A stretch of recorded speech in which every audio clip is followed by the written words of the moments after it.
السلام علیکم ورحمۃ اللہ وبرکاتہ۔ ناظرین گرامی، آج آپ کی خدمت میں ایک تاریخی واقعے کو لے کر حاضر ہوا ہوں، اور واقعہ بہت حساس ہے۔ توجہ سے اور دھیان سے سنیے گا۔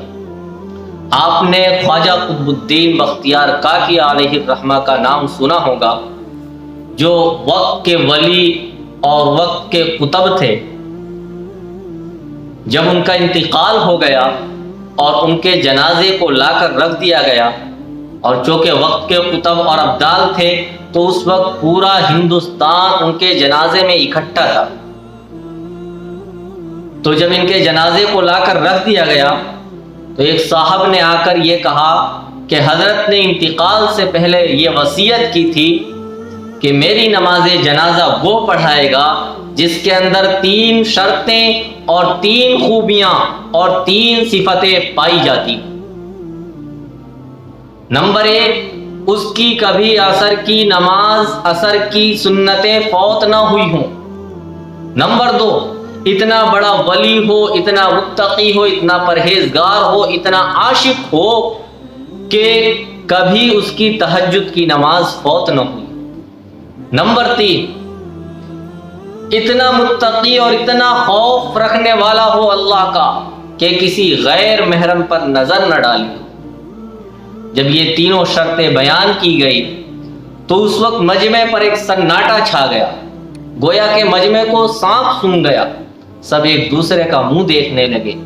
ایک شخص آگے بڑھتے ہیں اور آگے بڑھنے کے بعد ان کے چہرے پہ سے کفن کا کپڑا ہٹاتے ہیں اور ہٹا کر کہتے ہیں کہ قطب الدین بختیار کاکی، آج تم چلے گئے مگر تم نے آج مجھے رسوا کر دیا اور میرے راز کو فاش کر دیا۔ آپ جانتے ہیں وہ شخص کون تھے جن کے اندر یہ 3 شرطیں پائی جاتی تھی کہ کبھی عصر کی سنتیں فوت نہیں ہوئی، کبھی تہجد کی نماز نہیں چھوٹی، کبھی کسی غیر محرم پر نظر نہیں پڑی؟ وہ کون شخص تھا؟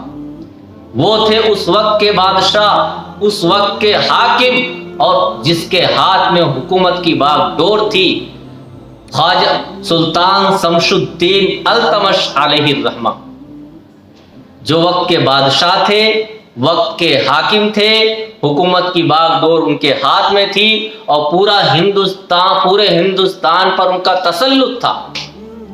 وہ شخص اتنا متقی اور اتنا پرہیزگار اور اتنا پارسا تھا جس نے ان کی نماز جنازہ پڑھائی تھی۔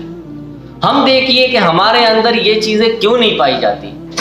جب وقت کے بادشاہ کے اندر، جس کے پاس ساری آسائشیں موجود، جس کے پاس ہر طرح کی راحت اور سکون کی چیزیں موجود، جس طریقے سے چاہے اس طریقے سے زندگی بسر کر سکتا ہے، اس کے باوجود وہ آدمی اور وہ شخص اللہ کے حکموں کو نہیں توڑتا، نبی کے طریقے کو نہیں چھوڑتا، تو ہم اور آپ کیا ہیں؟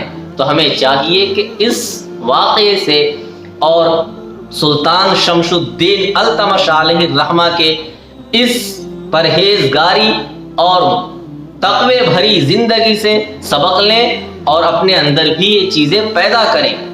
فقط والسلام۔